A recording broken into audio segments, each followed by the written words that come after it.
absorción, ¿no? Como la dinámica entre la cantidad de luz y cómo absorbían las plantas. Y decía que Ok. cuanto más alta sea la radiación, pues más se absorbe, especialmente de agua, ¿no? Y presentó como una tablita. Unas tablas, sí. Y que por eso se debía como cuidar la relación elemento-agua para que no solo absorbiera agua, sino también pues elementos, ¿no? Ok. Y por ejemplo, después habló algo como de un balance entre nitratos y amonio, de cómo Ok. interactuaban con los cationes y que, por ejemplo, mencionó algo de que los nitratos permitían más cationes disponibles, pero eso ya no lo entendí. Ok. Bueno, entonces voy a abrir la presentación en esa parte para ver, aclararle un poquito, ¿no? Que sí, pues es mucho material. Nos vamos a enfocar así más bien a cuestiones más concretas. Y entonces déjenme proyectarlo, ¿no?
No me acuerdo si la vez pasada con ustedes llegamos hasta aquí, hasta antagonismos,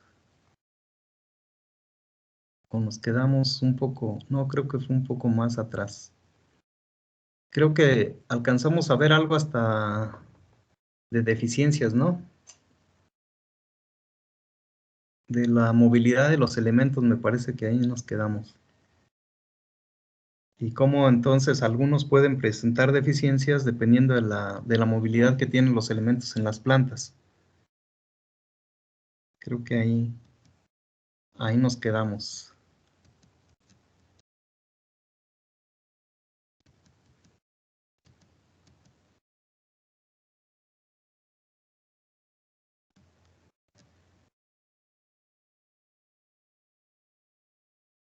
O no sé si vimos esto de factores que influyen en la absorción también. ¿No recuerdan?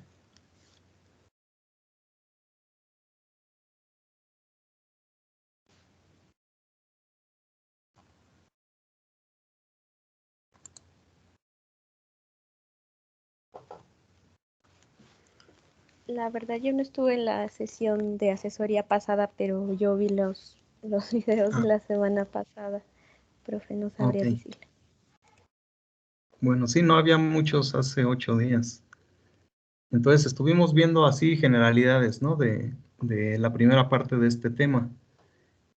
pero no recuerdo realmente, pero esta diapositiva sí me interesaría más o menos platicarla, cómo es, como hay muchos factores que están entonces ayudando o impidiendo que la absorción nutrimental se haga de una manera eficiente.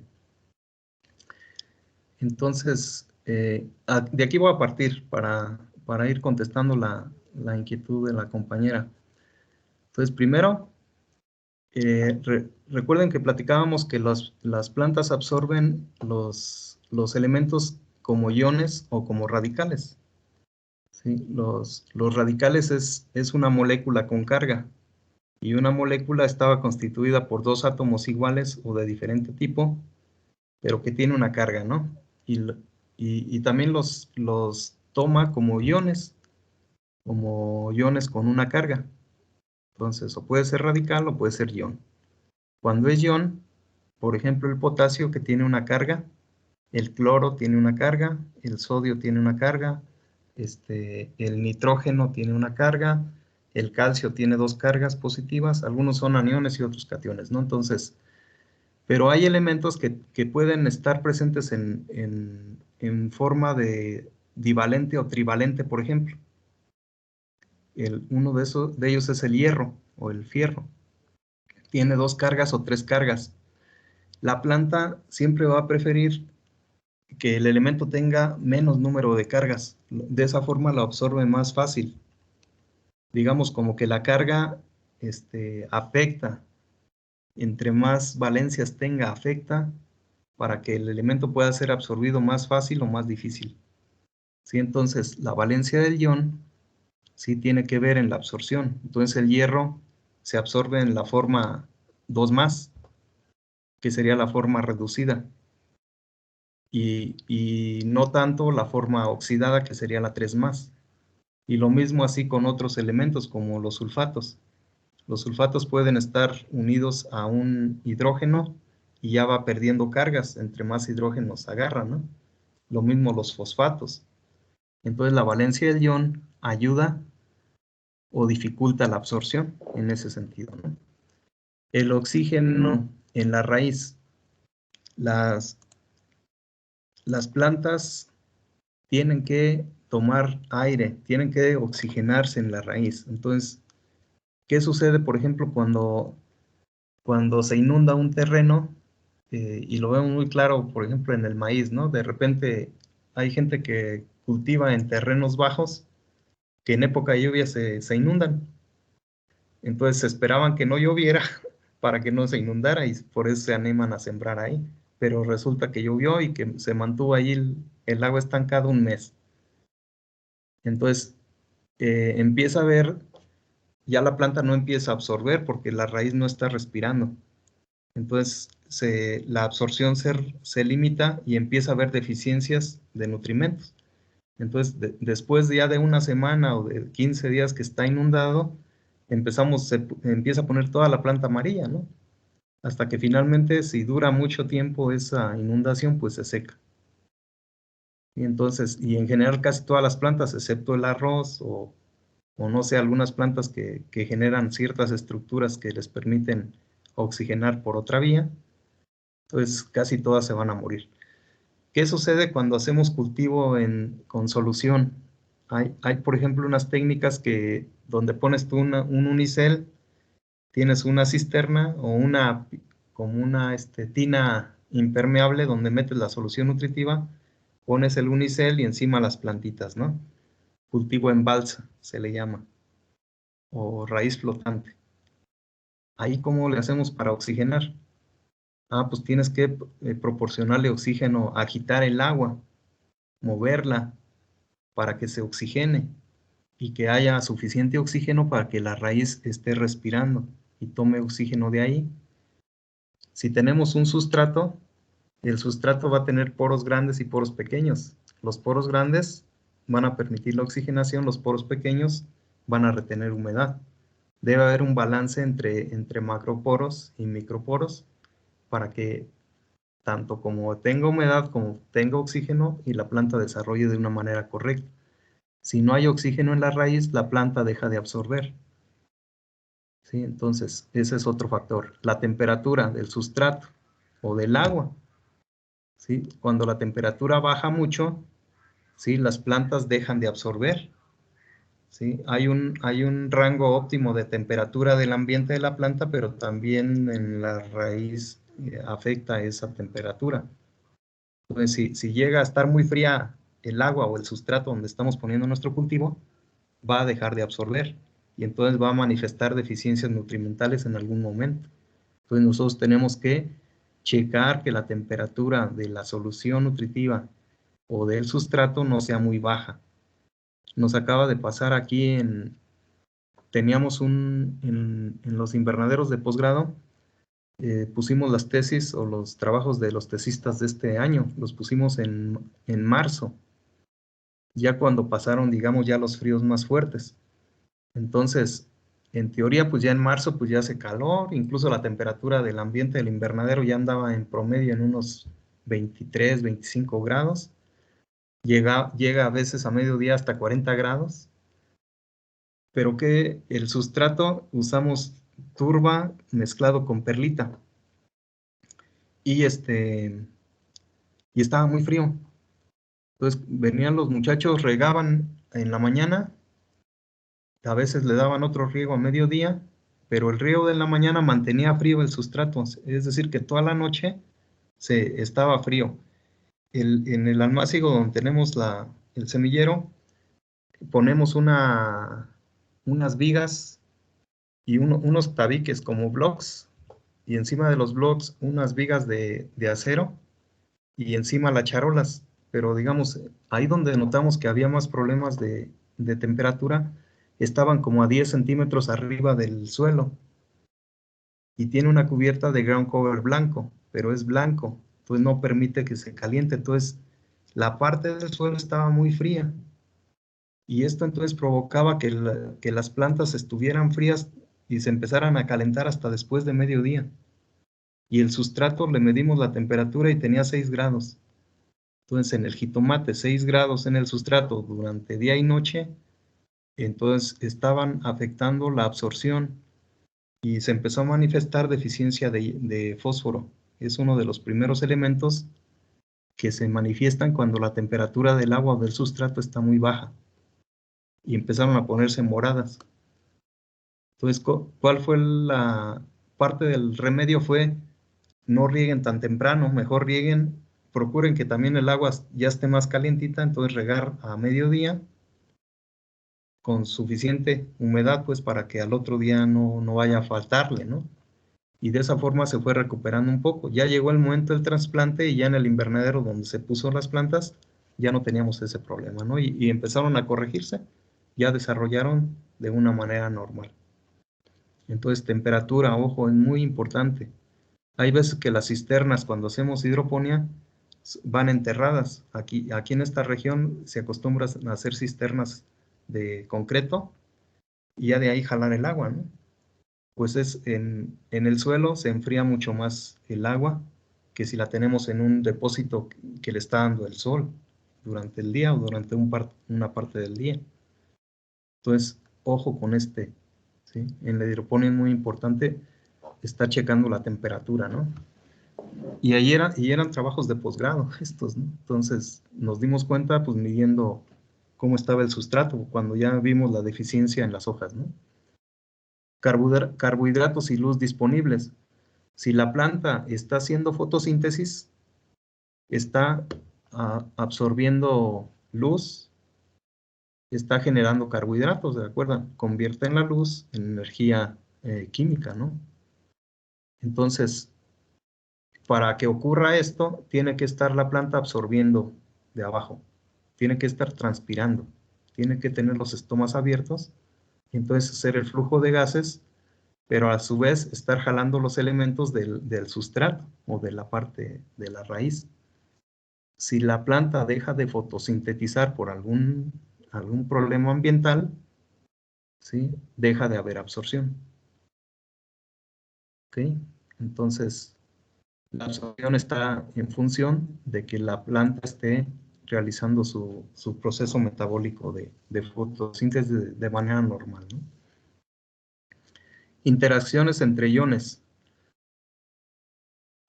Hay elementos que son antagónicos, ¿sí? Son aquellos que tienen similares con características en cuanto a tamaño, en cuanto a peso, en cuanto a número de valencias. Y si nosotros aplicamos más de uno de ellos, ocasiona deficiencias de otro. Por eso es que la solución siempre procuramos que debe estar en equilibrio y en una proporción, en una cierta proporción de cada uno de los elementos. No alguien va a hacer una solución nutritiva y decir, le voy a echar tanto, tanto, tanto de estos y tanto y tanto y tanto de estos sin tomar en cuenta esas proporciones. Entonces, esas interacciones pueden afectar el desarrollo de una planta, ¿no? Entonces, tenemos que tomar en cuenta esos parámetros de gente que ya lo experimentó desde hace muchos años, ¿no? pH. El pH neutro, digamos, las plantas absorben de todos los elementos, ¿sí? Entonces, si nosotros subimos mucho el pH, dejan de absorberse los micronutrientes. Si el pH es muy bajo, dejan de absorberse los macronutrientes. Entonces, se ha visto que en un rango entre 5.5 y 6.5, abajito del neutro, las plantas toman mejor de todos los iones, tanto macros como micros. Entonces el pH nosotros lo podemos regular. En la hidroponía es más o menos fácil tener el pH a esas concentraciones que se requieren, ¿no? Por ahí preguntaba un chavo, oiga, pero no sucede con todas las plantas igual, porque por ejemplo el arándano requiere pHs de 5. Pues sí, hay excepciones, ¿no? El arándano pues es una de ellas, de las plantas cultivadas, digamos. Pero existen muchas plantas que su ambiente natural, o sea, evolucionaron en un pH ácido. Aquellas que se desarrollan en los pantanos, por ejemplo, en las áreas donde el pH, debido a la hojarasca, a la materia orgánica, a todos esos elementos que hay ahí, el pH es ácido. Y entonces la planta va a preferir esos pHs, ¿no? Donde evolucionaron. Entonces el arándano es un ejemplo, pero la generalidad de las plantas se adaptan muy bien en pHs entre 5.5 y 6.5. Relaciones entre cationes y aniones. Les decía, el agua tiene que estar en equilibrio. El agua de manera natural, si tiene aniones, debe tener cationes. ¿Y qué tanto? Pues tiene que estar en la misma cantidad. ¿Sí? Si hay un miliequivalente de aniones, debe haber un miliequivalente de cationes. Entonces, nosotros cuando hacemos solución nutritiva, procuramos también conservar este balance para que la absorción no se vea afectada. ¿Qué sucede si hay más de unos que de otros? Pues va a absorber la planta más de los que hay más. Y entonces nos puede manifestar deficiencia de los que hay menos. Entonces siempre vamos a buscar el equilibrio en las cantidades de los fertilizantes que utilizamos que nos proveen cationes y aniones, ¿no? Otro factor, la salinidad. La conductividad eléctrica nos va a afectar la absorción. Por ejemplo, si tú estás haciendo agricultura en un suelo salino, tienes que primero buscar una especie que más o menos tolere la salinidad, porque si vas a sembrar una especie que no tolera la salinidad, pues se va a morir desde que la trasplantas o desde que la siembras, ¿no? Bueno, ya investigaste y resulta que el betabel, por ejemplo, tolera alta concentración de sales. Pero aquí, ¿cómo afecta? Esas sales van a retener agua, ¿sí? Recuerden que las sales tienen cargas, bueno, por las cargas eléctricas que tienen, y van a tender a absorber agua para disolver esas sales. Entonces, el agua va a estar retenida con mayor fuerza en las partículas del suelo, en un suelo salino, que en un suelo que no sea salino. Entonces, la salinidad va a afectar la absorción porque al no haber agua, no va a haber elementos en la solución del suelo y se va a dificultar la absorción. entre más sales tenga ese suelo, más fuerza le cuesta a la planta absorber el agua y los nutrimentos, ¿no? Entonces, un suelo muy salino, pues no es recomendable, ¿no? Para la agricultura, al menos que sea una especie tolerante. Y por ejemplo, el tomate es una especie tolerante. Si cultivas, por ejemplo, tomate cherry, donde el sabor es muy importante, los grados Brix que te genera el frutito es, entre más dulce es mejor calidad y mejor valorado. Ellos pueden entonces estar absorbiendo una mayor cantidad de sales de las presentes allí en el suelo o presentes en la solución nutritiva. Entonces, por ejemplo, las empresas que se dedican a la producción de cherries, de grapes en invernadero, cuando están ya en producción, aumentan la conductividad eléctrica o aumentan el contenido de sales en la solución nutritiva para favorecer la acumulación de solutos en el fruto, ¿sí? O de azúcares, pues, ¿no? En el fruto. Pero sí, la salinidad es un factor que va a afectar tremendamente la absorción, ¿no? Salvo en aquellos que son tolerantes o muy tolerantes. La otra es la selectividad de las plantas. Hay plantas que van a preferir mayor cantidad de ciertos elementos que de otros. Entonces, ahí también es el tipo de planta que tú vas a producir. Entonces, lo importante es conocer a veces no nada más las especies, ¿no? De las que estés cultivando, sino también entre variedades puede haber diferencia. Ya les decía ahorita del cherry con un bola, por ejemplo, ¿no? En el cherry va a tolerar más la concentración alta de sales que en el bola que no va a ser tan tolerante. Entonces, todos estos factores influyen en la nutrición, en la absorción nutrimental. Entonces, es muy importante conocer todos para a veces darnos una explicación técnica de cuando vemos una deficiencia. Y todo esto agréguenle las condiciones ambientales, ¿no? Las condiciones de la raíz, los factores bióticos que pudieran estar afectando la producción también o la absorción. Por ejemplo, nemátodos en el suelo o incluso hemos detectado nemátodos en los sustratos, sobre todo en camas, cuando tenemos camas. Esos pues obviamente limitan la absorción porque están impidiendo que la planta desarrolle de una manera normal, ¿no? Entonces, hay muchas cosas que van a estar afectando la absorción. Y bueno, también vimos algunas funciones de los elementos, de los nitrógenos, algunos síntomas de deficiencias. Bueno, esto ya los han visto en otros cursos. Ahí si quieren denle una revisadita a toda la presentación.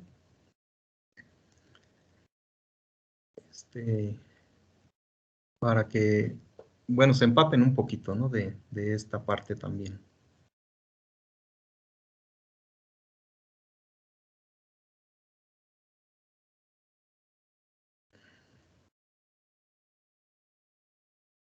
Bueno, lo que les comentaba de los antagonismos.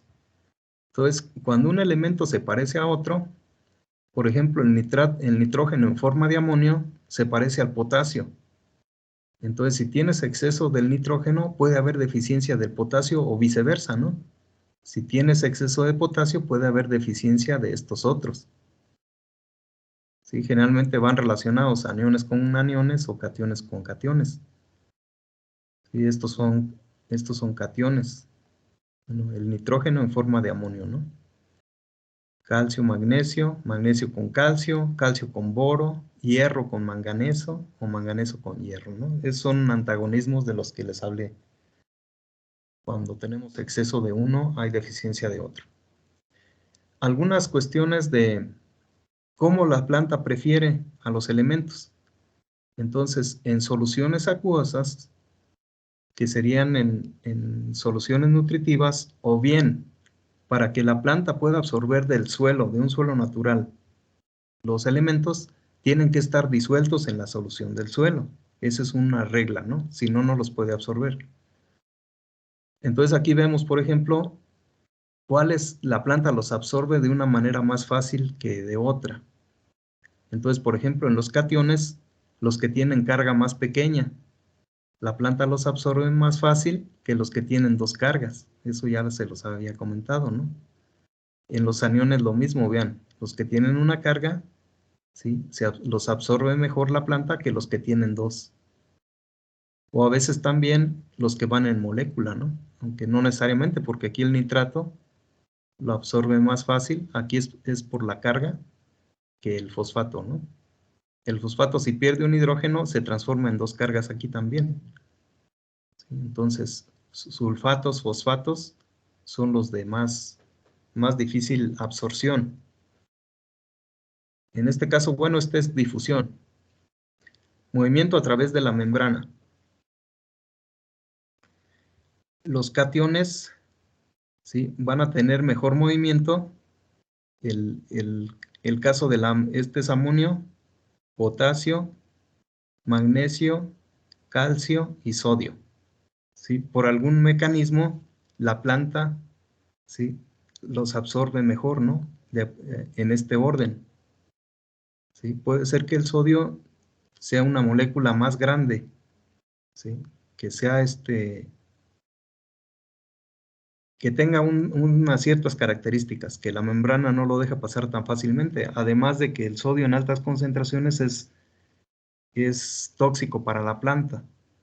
Entonces, como las plantas tienen selectividad también, o sea, ellas pueden limitar el flujo, el movimiento de los iones a través de la membrana celular, y entonces se ven afectados estos, ¿no? De aniones, prefiere los nitratos, luego el cloro, luego los fosfatos y al último los sulfatos. En general, la planta absorbe mejor los cationes que los aniones. Y lo que ya les comentaba, absorben mejor los monovalentes que los divalentes, y los más difíciles son los trivalentes, como puede ser el hierro, como puede ser los fosfatos, ya cuando no tienen hidrógenos aquí unidos, ¿no? Entonces, estas son algunas características de los iones, ¿no? Para ser absorbidos por la planta. Acuérdense también que el proceso de absorción se da hasta que los elementos atraviesan la membrana celular. Y la membrana celular está desde los pelos radiculares, que son los que hacen casi la totalidad de la absorción de los elementos. Entonces allí hay una membranita, un pelo radicular es una sola célula que tiene membrana celular. Y tienen que atravesar esa membrana para que se consideren ya como absorbidos.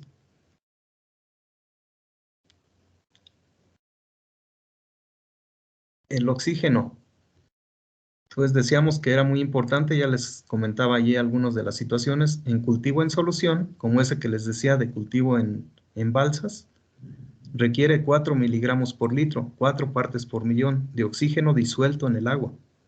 ¿Cómo logras esto? Agitando el agua. Agitándola la oxigenas. O bien, ¿qué hacen para este tipo de cultivos? Con una compresora le están generando artificialmente oxígeno al agua. Lo están inyectando. Y ya que cuando hay suficiente, pues la planta no manifiesta problemas de absorción.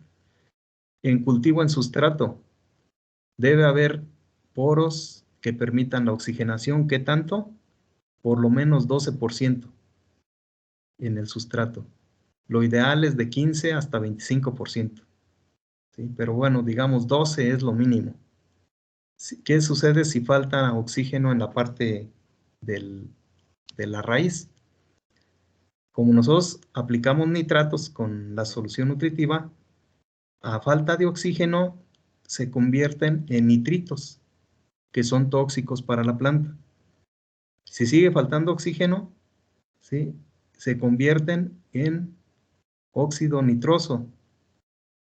Y después, si sigue faltando oxígeno, se convierte en nitrógeno ambiental, que es un gas, y se evapora.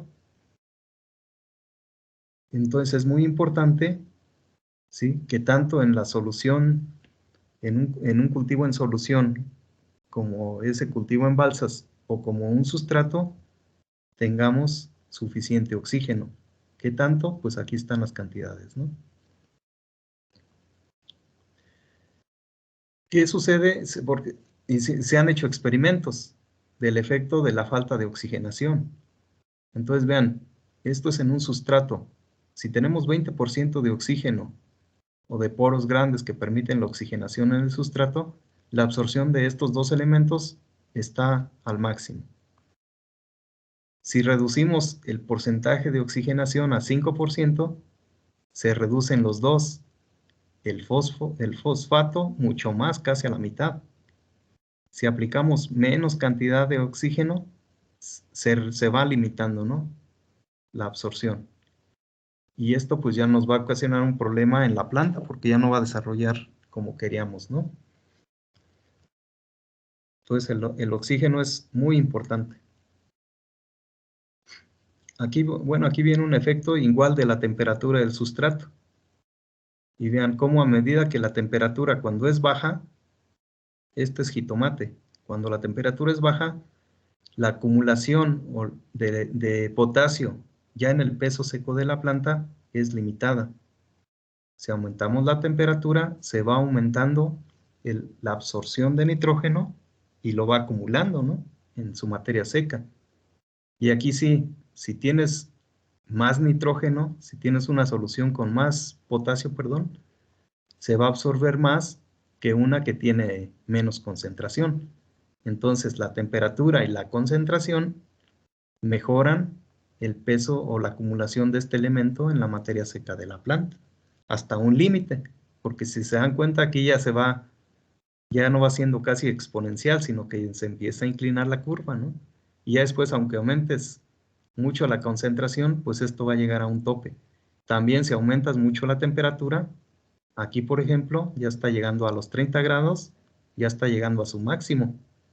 Si esto sube, si la temperatura aumenta, en lugar de subir, puede a lo mejor decrecer, ¿no? Porque empieza a gastar más energía en la respiración. Ya deja de hacer fotosíntesis, ¿no?, la planta. Entonces tiene mucho que ver también la temperatura del sustrato, la temperatura del ambiente, para que la planta absorba de manera eficiente todos los elementos.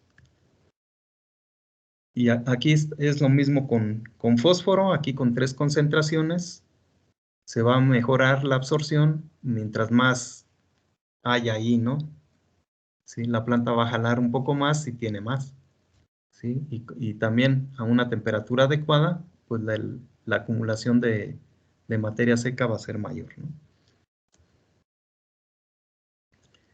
Bueno, aquí está uno de los cuadritos que comentaba la compañera. La planta va a absorber agua y nutrimentos, ¿sí? Generalmente la cantidad de agua que absorbe va a ser mayor que de los nutrimentos. Entonces aquí se puso un experimento donde vean, en marzo, a lo mejor estaba todavía la luminosidad que se tenía era baja. Estos son megajoules por metro cuadrado por hora, ¿sí? O estaba nublado, algún problema pasó, ¿no? Entonces no había una radiación suficiente. En junio ya se tenía mucha mayor radiación, ¿sí? Vean cómo se absorben los elementos nitrógeno y potasio. Estos son miligramos o mililitros por hora, ¿sí? Entonces la tasa de absorción de los elementos se ve favorecida, ¿sí?, o aumenta conforme aumenta la luminosidad. Decíamos que la planta tiene que estar haciendo fotosíntesis para que haya absorción.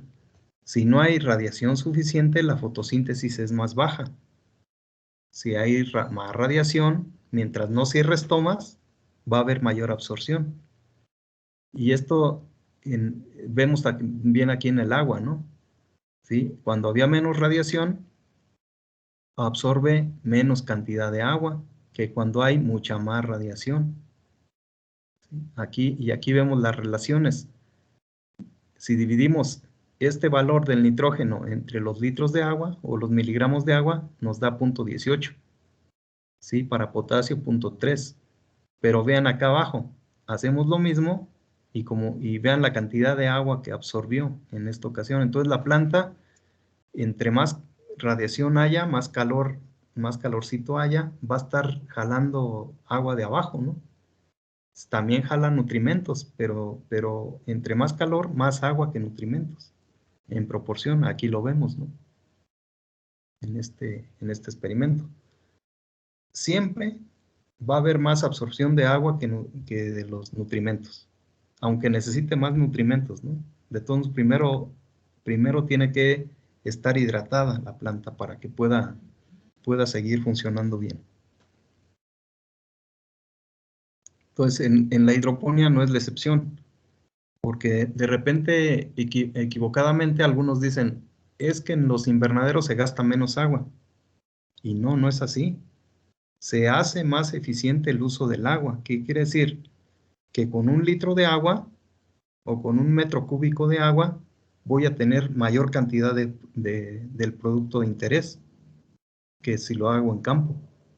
No quiere decir que gastemos menos agua, sino que la aprovechamos más bien. Finalmente es lo que se busca en la agricultura, ¿no? También con los sistemas de riego más ya los actuales, ¿no? Que son ya más localizados. Ya no vas a inundar todo el terreno, o eso hay que tratar de evitarlo en el futuro. Hay que regar nada más donde está la raíz y donde la planta pueda tener ahí todo lo que necesita, ¿no? En ese espacio. Entonces, en la hidroponía, eso es lo que se busca, tener un espacio donde desarrolle la raíz a lo mejor no de la mejor manera, porque pues no, a veces no podemos comprar un sustrato, que sobre todo si es muy caro, y ponerle muchos litros de sustrato a una planta, ¿no?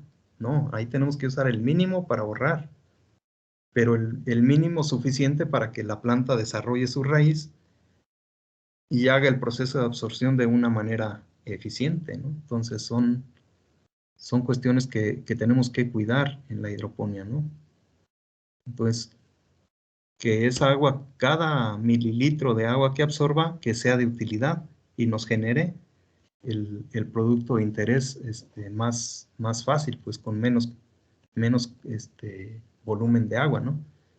La eficiencia en el uso de agua se mide cuántos kilos del producto comercial, ¿sí? Entre los litros de agua que consumió, ¿no? La planta, o por cada metro cúbico de agua que consumió. Y por ejemplo, hay datos, a mí cuando me escuché esto la primera vez, me sorprendió. Nos decía bueno, era el representante de los freseros en Zamora. Sí, era, digamos, como un político, pues. Decía, aquí para producir 1 kilo de fresa necesitamos 200 litros de agua. Imagínense, ¿no? La tasa de conversión que se tiene. O sea, cuánta agua se tiene que utilizar, ¿no? Para poder sacar una fresa, les estaban produciendo 40 toneladas por hectárea en ese momento. Imagínense cuántos litros y litros de agua se consume, ¿no? Entonces, por eso, un problema en el futuro para nosotros como agrónomos va a ser cómo tienes que hacer más eficiente esa agua que estás teniendo para la agricultura. Porque va a llegar un momento en que a lo mejor dicen, no, ya no hay agua para agricultura, ya toda la consume la población. ¿Y ahí qué vamos a hacer? Sin el agua, pues va a estar más difícil producir alimentos. Entonces, por eso los israelíes diseñan los sistemas de riego ya para más localizados, digamos el goteo, la microaspersión. Cada vez tenemos que aprovechar mejor este elemento, pues. Y el agua tarde o temprano se nos va a agotar, ¿no? Pues necesitamos esa poquita agua que tengamos, sacarle el máximo provecho posible. Y a través de estos sistemas puede ser que lo logres, ¿no? Ya no como antes, o sea, en Guanajuato, yo soy de allá, pero me da quién sabe qué ver ahí, se inundan los terrenos y la mitad del agua se pierde por evaporación, ¿no? Y pregúntenme ahora cómo están los mantos freáticos, ¿no? Cuando antes estaban los pozos a 20 metros de profundidad, en la actualidad a más de 50. Y en 50 años van a estar a más de 100. Entonces todo esto pues va generando más consumo de otros factores, ¿no? Más necesidades de energía, etcétera, ¿no? Se va dificultando cada vez más. Bueno, quizás también te referías un poco a esto, a esta laminita. Los cationes se van a favorecer, por ejemplo, si en la solución nutritiva nosotros aplicamos nitratos o si aplicamos amonio, hay una influencia en la tasa de absorción de los demás elementos, ¿sí? Entonces, debido a esto, generalmente se utilizan más nitratos que amonio para fuente de nitrógeno. La planta los absorbe de las dos maneras, pero prefiere los nitratos. Y además se ha comprobado que se tiene, tanto en aniones como en cationes, una mayor acumulación o absorción de los otros elementos cuando se aplican nitratos que cuando se aplica el amonio. ¿Sí? Entonces aquí lo vemos, tanto en cationes como en aniones. Entonces hay muchos autores que sugieren soluciones nutritivas donde no usan amonio. Por ahí vamos a ver uno, no recuerdo ahorita quién es, que él dice que se tienen que usar los dos en la misma cantidad. Profe, Pero bueno, se han visto experimentos donde la absorción se ve limitada si utilizas mucho amonio, ¿no? Luego profe, vamos a ver también el problema ¿me que genera escucha? esto. Sí, adelante. Ah, perdón. Que allí, cuando en la clase, cuando dio esta explicación de esa tabla, Ujú. mencionó algo de que muchas veces el agua que usamos, está muy clorada, de que tiene mucho cloro, y Ah, algo puso de que conforme se incrementa el contenido de nitratos, se reduce el contenido de cloro en las hojas, pero ahí tampoco entendí muy bien. sí, sí, así es. Hay por aquí una laminita aquí adelante, mira. Es más bien esta gráfica. ¿Sí? Hay veces que el cloro también es un elemento esencial, ¿no? Y también las plantas lo absorben, pero en altas concentraciones ya le es dañino, ¿sí? Entonces, cuando nosotros aumentamos el contenido de nitratos en la solución nutritiva, se van a absorber más nitratos. Y entonces, aunque el agua vaya con un poco de cloro, ¿sí? El efecto de los nitratos va a tender a disminuir la proporción de cloro en las hojas. Y aquí lo vemos, mayor contenido de nitratos en las hojas, menor contenido de cloro, o viceversa, ¿no?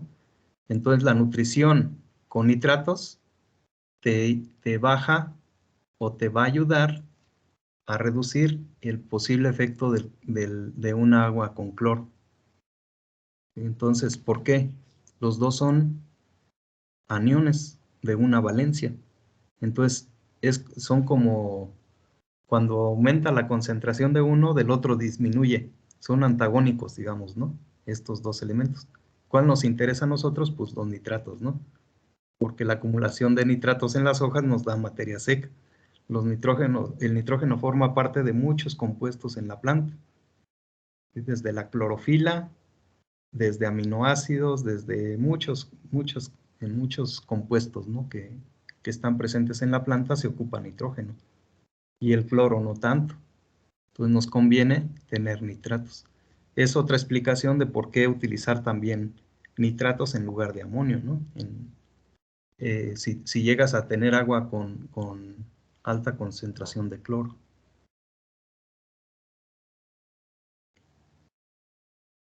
Gracias, profe. Ok. Pero hay también, cuando los nitratos están en alta concentración en la savia, nos provocan amargura en en algunas plantas. Por ejemplo, en la lechuga. Hay veces que también en el pepino, ¿sí? Cuando tenemos alta concentración.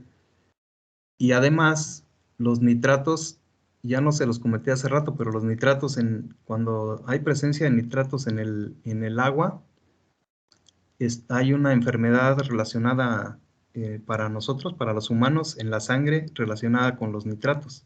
Ahorita no recuerdo el nombre. Pero necesitamos no consumir nitratos. Entonces, por ejemplo, las empresas que se dedican a exportar frutas, hortalizas, tienen que checar que estos frutos no contengan nitratos. Y si los detectan, rechazan el cargamento, ¿no? Ya no pasa la frontera. ¿Sí? Entonces, ¿cómo podemos ayudar entonces a bajar, cuando ya es época de cosecha, a bajar los nitratos? Entonces aquí, pues, algunas de las medidas técnicas son, ¿sí? Usar menos nitratos, ¿no? ¿Sí? Ya cuando vas a cosechar. Entonces ahí puedes usar otros elementos en lugar de nitratos. Ahí puedes sí usar poquito amonio, por ejemplo, para proveer nitrógeno, ¿no? Sí, entonces puedes sustituir nitratos también por cloruros, ¿sí? Si el agua no tiene cloro, pues entonces le podemos agregar un poco, sin llegar a más de 100 partes por millón. Y de esta forma bajas el contenido de nitratos, lo contrario que veíamos en la curva, ¿no? También los sulfatos ayudan a reducir el efecto de los nitratos o la concentración de nitratos. Puedes suspender la aplicación de nitrógeno en forma de nitratos de 8 a 15 días antes de la cosecha. ¿Sí? ¿Y qué utilizarías entonces? Pues amonio, puedes utilizar tantita urea, tampoco es mucho, ¿no? Puedes utilizar aminoácidos, ya ahora nos venden fertilizantes foliares que contienen aminoácidos y estos son de muy fácil absorción por el tejido, por las hojas. Entonces con esto estás proporcionando nitrógeno y ya no nitratos directamente, ¿no? Y bueno, la otra es genéticamente, con mejoramiento genético, pues obtener plantas que cada vez ocupen menos nitrógeno, que no sean tan con alta demanda, ¿no? Entonces, estas, digamos, son las opciones o lo que se puede trabajar para evitar el uso de nitratos en el tejido de las plantas, ¿no?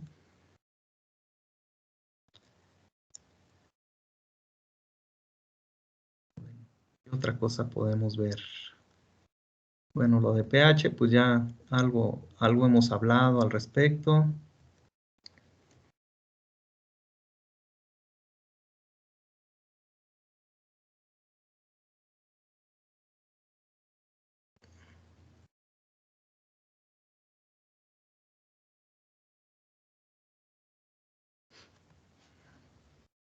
Bueno, quería llegar a esta. Ya ustedes, yo creo han visto este esquemita en en algunos cursos. Esto aplica también para las soluciones nutritivas, ¿sí? En general, les digo, las plantas con un pH neutro pueden absorber prácticamente de todos los elementos. Los 6 macros y los 5 micros, ¿no? Bueno, 6 también, aquí está cobre y zinc juntos. ¿Sí? Sin embargo, ¿por qué hemos optado entonces? ¿Por qué el pH un poquito más abajo de 7? Una parte importante es debido al calcio, a los fosfatos. Los fosfatos, ¿sí? Vean, tienen una limitación en pHs ya muy ácidos, abajo de 6, digamos, empiezan a limitarse su absorción. Y aquí también hay una reducción también como en 7,5, ¿no? Sí, entonces estos estarían mejor en pH de 7, ¿sí? Pero los micros, vean, aquí el hierro ya empieza a bajar su absorción en pH de 7. También el manganeso. Entonces, en general, los macronutrimentos se absorben mejor en pH de neutro a ligeramente alcalino. Con excepción del molibdeno, los micros se absorben mejor en pHs ligeramente ácidos. Entonces, como estos la planta los absorbe, son necesarios igual que los de arriba pero en menor concentración. Entonces una explicación es que bajarle tantito, ¿no? Para que estos que se aplican en poquita cantidad, pues la planta los pueda absorber y no manifiesten deficiencias tan básicas, ¿no? Entonces bajamos pH un poquito. Y el otro, les decía, es el fosfato. El fósforo, si hay, por ejemplo, en los suelos generalmente tienen hierro o tienen aluminio, o tienen los dos en ocasiones. Entonces, en pHs ácidos, aquí los fosfatos se unen al aluminio o al hierro y se precipitan y no están disponibles para la planta. Y acá esta reducción se debe a que lo mismo sucede con el calcio. Se forma fosfato de calcio y se forman un compuesto insoluble. Entonces, debido a los micros y en mucha parte por el fósforo, es que se ha decidido que el pH sea ligeramente ácido, ¿no? Para las soluciones, en general para todo, ¿no? Para la nutrición o para las soluciones nutritivas también, ¿no? Bueno, ya les hablé un poco de los suelos salinos. Pues hay algunas plantas que van a soportar más la salinidad que otras, ¿no? Entonces aquí hay unos ejemplos de flores y de algunos cultivos de hortalizas, ¿no? Los de arriba son los que más toleran la salinidad y los de abajo los que menos toleran. Bueno, hay diferentes, la absorción nutrimental entonces puede estar influenciada por la concentración de los elementos que cuando hacemos, por ejemplo, fertilización en suelo, va a haber mayor contenido de un elemento afuera de la planta que adentro, ¿no? Por los granos por los granos de fertilizante que ponemos.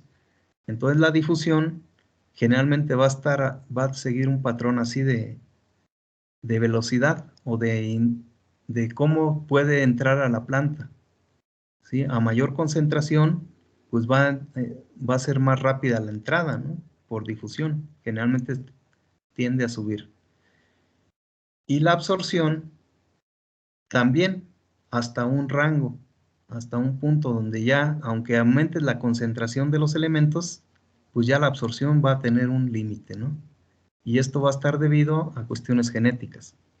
Ya la planta ya no puede absorber más, aunque le pongas más, porque llegó a su límite, ¿no? A la capacidad sobre todo de enzimática que tiene, ya no puede generar más enzimas que interfieren en los procesos metabólicos de la planta. Ya es algo genético, ¿no? Que ya no te va a impedir a que esto siga incrementando. Entonces la absorción de los elementos pues puede ser variable, pero casi todos durante todo el ciclo de vida de las plantas van a necesitar tanto de macros como de micronutrientes. Y vemos, por ejemplo, aquí en las primeras etapas de desarrollo, decimos, el nitrógeno es fundamental, ¿no? Hasta que llega ya la planta a floración, digamos. Ya después puedes disminuirle la cantidad, ¿sí? Entonces, ya empieza la floración y ya bajas un poco, ¿no? O puedes bajarla un poco sin que te afecte el rendimiento. El potasio, igual, se necesita todo el ciclo, va a llegar aquí a la mitad de la producción, donde se requiere el máximo, ¿no? Ya después empieza a bajar también su consumo. Entonces, y así, cada elemento va teniendo una curva, dependiendo de la etapa de desarrollo del cultivo. Entonces, llegamos a formar curvas de abastecimiento. Se les da este nombre y esto es para todos los elementos y puedes hacer una curva así similar a esta para cada etapa fenológica de tu cultivo. En algunas empresas, por ejemplo, hacen esta para cada semana y entonces las aplicaciones de los fertilizantes las hacen cada semana, ¿sí? Dependiendo de las necesidades de la planta. Obviamente, etapas iniciales un poco más de nitrógeno. Ya veíamos por ahí es la anterior de que el potasio también. Pero a lo mejor no requiere tanto de magnesio, ¿sí? O no requiere tanto azufre. Llega un momento en donde va a requerir un poquito más, ¿no? Entonces, esta igual yo creo que la han visto, esta gráfica, o esta figura, donde cuando el tejido, aquí abajo tenemos el contenido en el tejido de la planta, ¿no? El contenido del nutrimento, ¿sí? Entonces, cuando hay poco nutrimento dentro de la planta, el crecimiento del rendimiento se ve limitado. Y entonces las plantas pueden manifestar deficiencias de ese elemento, ¿no? Entonces va a haber aquí un cierto rango entre este contenido y este, ¿sí? Donde la planta manifiesta síntomas visuales de deficiencia. Puede ser un poquito mayor el rango de deficiencia, pero aquí hay una etapa que se le conoce como hambre oculta. Aparentemente está bien, pero en realidad no lo está. Le hace falta todavía un poquito más de ese elemento para que llegue a expresar su máximo potencial. Entonces, síntomas de deficiencia, rango de deficiencia. Aquí digamos como de la mitad hacia adelante puede ser hambre oculta. Y después ya tenemos un rango adecuado. Ya cuando el rendimiento llega hasta el 90 o 100% de lo que puede dar potencialmente esa especie, ¿no? Este rango es el que nosotros tenemos que saber para cada etapa fenológica. Cuánto de un elemento la planta, cuánto es la cantidad que tenemos que agregar o que la planta tiene que absorber para que llegue al máximo potencial de rendimiento. ¿Qué sucede si le aplicamos más? Vean, ya no crece. Entonces, esta parte se le conoce como consumo de lujo. Cuando ya no hay un desarrollo importante en el crecimiento, en el rendimiento, más bien ya se estabiliza, pero estamos aplicándole más fertilizante. Entonces, por eso le llama consumo de lujo. Entonces, aquí estamos tirando dinero, ¿no? Estamos desperdiciando dinero. Aparentemente, pues la planta no va a manifestar problemas, pero el bolsillo del productor sí. ¿Y qué sucede si le aplicamos aún más toxicidad? Entonces, pues no, nosotros como agrónomos tenemos que evitar consumo de lujo y toxicidad. A veces no llegamos, bueno, la toxicidad ya sería el colmo, ¿no? Pero en ocasiones no detectamos bien esto, ¿no? Y le estamos aplicando más de lo que la planta ya puede aprovechar. Entonces lo ideal es este espacio entre el azul y el rojo, ¿no? Si ustedes esto lo tienen ya dominado, pues van a poder tener una producción muy, muy alta, ¿no? de su cultivo. Entonces, les repito, esto es para cada especie. Algunas esta curva puede ser más bajita, puede ser más alta, pero el comportamiento va a ser similar en todas las veces, ¿no? Es un comportamiento como si fuera una normal, ¿no? Sí, cuando veíamos las clases de estadística, ¿no?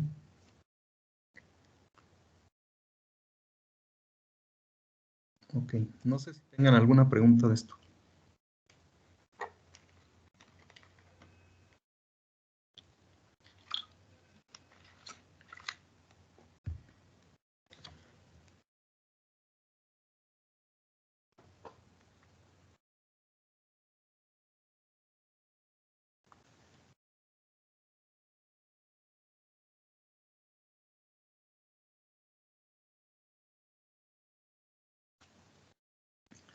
Bueno, si no es así, checamos esta otra diapositiva. La importancia que tienen los micronutrimentos. Aquí, esto no dice qué cultivo es, ¿verdad? Debe ser jitomate. Entonces, se preparó una solución nutritiva completa con todos los micros. Pero también se preparó una donde no se le puso cobre a la solución nutritiva o no se le puso hierro. o no se le puso manganeso, o no se le puso zinc. Y vean el efecto que tuvo en el desarrollo del cultivo. Vean, la altura de la planta en una solución completa tuvo 307 centímetros. Cuando no le pusieron cobre, vean, se redujo casi a la mitad. Cuando no se le puso hierro y manganeso, casi a una tercera parte, a 2/3 partes. Bueno, se redujo una tercera parte. Y cuando no se le puso zinc fue la que todavía siguió creciendo, ¿no? O sea que el zinc no influye tanto, digamos, en el alargamiento de las células. Vean el peso seco, o sea, la materia seca que acumuló la planta. ¿Sí? 339 gramos. Cuando no se le puso cobre, vean, solamente 28 gramos. Es decir, que el cobre pues es muy importante. ¿Sí? Es un elemento que se requiere en muy poquitas cantidades, pero vean aquí la relevancia que tiene en la acumulación de materia seca, ¿no? Lo mismo los otros, pero digamos el más notorio fue el cobre. Todos los demás también reducen de manera importante. Y vean los frutos por planta. De 36 nos quedamos solamente con 2.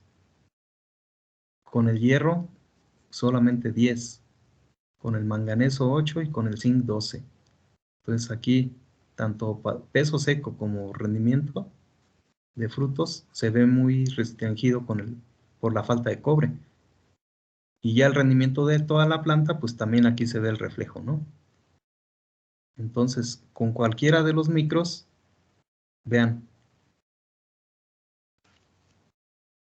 cuando iniciamos este tema, decíamos que el 95% de la materia seca de la planta se da por carbono, hidrógeno y oxígeno, y solamente el 5% de la materia seca lo dan todos los minerales que ponemos.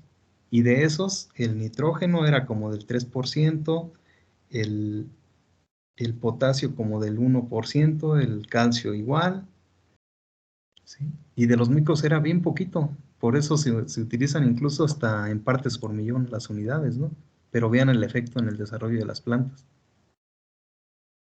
Entonces, ojo, ¿no? Siempre que hagamos solución nutritiva hay que checar que esto, que no es mucho, pero que vaya siempre bien, ¿no? Que vaya considerado en la solución nutritiva. Y bueno, aquí hay unos rangos de lo que se tiene que encontrar en la materia seca de la planta.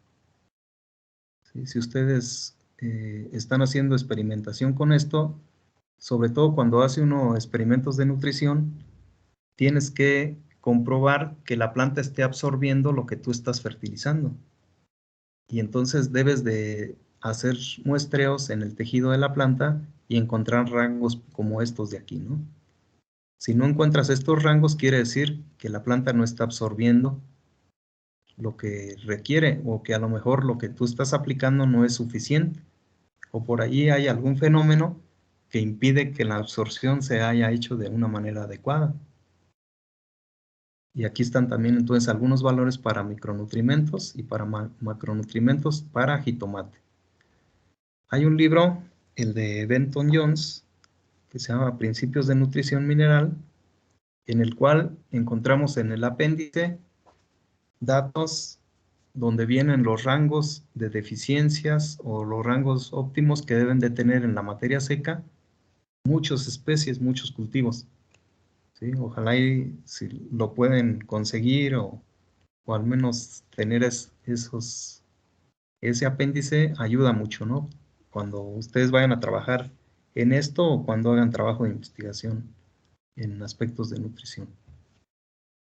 Entonces, bueno, ahí hay esa información para, al menos para este cultivo, ¿no?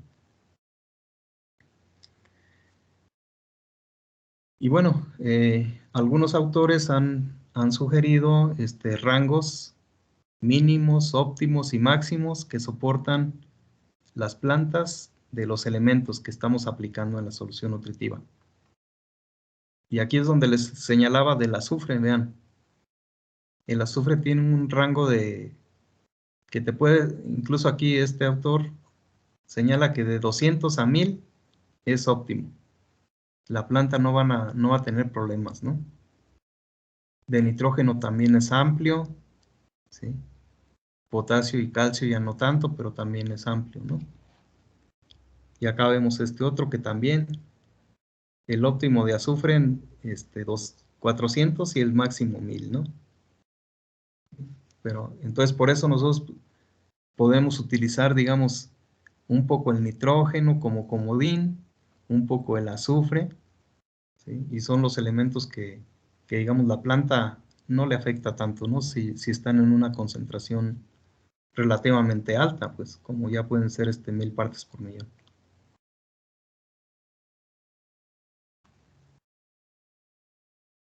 Existen otros autores que proponen soluciones nutritivas. Aquí tenemos a Cooper, el número 1, y aquí nos indica la cantidad en milimoles por litro y partes por millón entre paréntesis de cada uno de los iones o radicales. Entonces, 15 milimoles de nitratos, 2.7 de fosfatos, 2 de sulfatos, 8.5 del ion potasio, 4.2 del calcio, 2 de magnesio. Él no recomienda ni sodio ni amonio. El segundo es Steiner, 12 milimoles. Estos son milimoles, entonces. Uno de fosfatos, 3.5 de sulfatos y así, ¿no? De todos los elementos. Igual no recomienda ni cloro, ni sodio, ni amonio. Y el que les comentaba hace rato, que nos dice de el 5. El 5 es Hewitt. Hewitt sugiere que se aplique el nitrógeno en forma de nitratos, la mitad, y en forma de amonio, la otra mitad. ¿Sí? Entonces, muchos ni siquiera consideran el amonio. Aquí por ejemplo, el 3, que sería Howland. Howland recomienda 14 de nitratos y nada más 1 de amonio.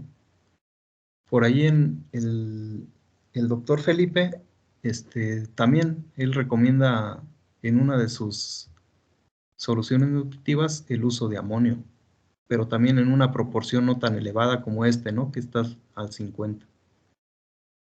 Este último, vean, también recomienda amonio, pero en mucha menor proporción, ¿no? que en forma de nitratos.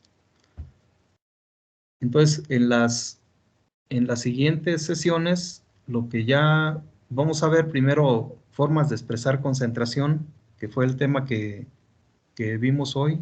Todavía, sí, ya terminamos ese tema. Con los otros grupos, entonces, todo eso nos va a servir para después hacer los cálculos de las soluciones nutritivas. Aquí está una que desarrolló el doctor Felipe Sánchez con el doctor Edgardo Escalante Rebolledo. Ellos dos desde el 89 hicieron un libro de hidroponía donde proponen aquí 3 diferentes soluciones nutritivas, variando un poquito los fertilizantes a usar y las concentraciones que recomiendan, ¿no? Estas están basadas también en el equilibrio de cargas y bueno, en las proporciones esas que veíamos, ¿no? De los fertilizantes que tienen que estar también en una cierta proporción, cada uno, sobre todo los macronutrientes, ¿no? Entonces aquí esta es la WASH 1, vean aquí cambia un poquito en la WASH 2, que es esta, ya utilizo otras fuentes, y en la WASH 3, ¿sí? Y aquí aumenta un poquito el nitrógeno también, ¿no?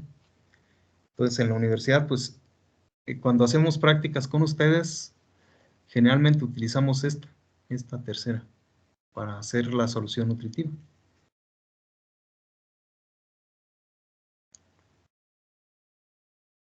Y bueno, ya para terminar hoy, esta parte de esta presentación tiene aquí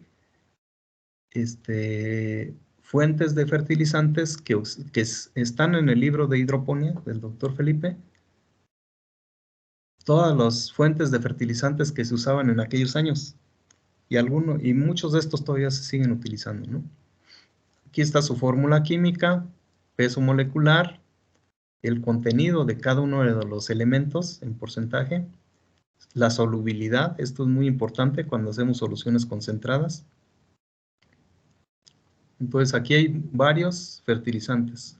Están, por ejemplo, superfosfato de calcio simple, del triple, cloruro de potasio, que es urea, fosfato diamónico. Todos estos se utilizan en campo para suelo. Entonces, aquí también vienen, ¿no? Algunas de sus características. Y también existen aquí varios de los que usamos como para preparar soluciones nutritivas. Entonces, ahí los tienen como referencia para cuando hagamos el cálculo de solución. Ahí pueden encontrar algunos datos, ¿no? Que si no los tenemos a la mano. Bueno, pues aquí dejamos este tema. No sé si hay alguna pregunta.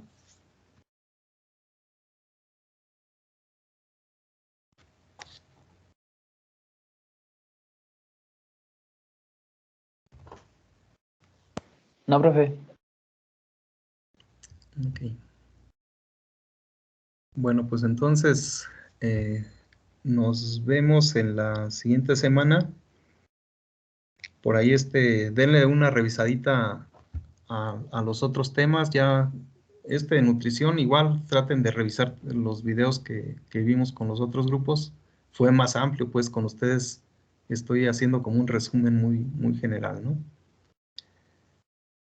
Y ya la intención es de que resolvamos un poquito dudas, ¿no? Así como la compañera que hizo preguntas así específicas, y pues ya si me da tiempo, pues ampliamos un poquito.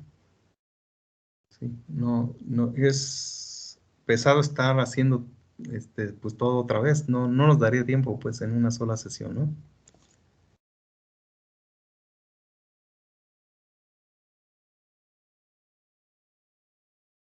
Bueno, pues si no hay más preguntas, entonces aquí dejamos la sesión de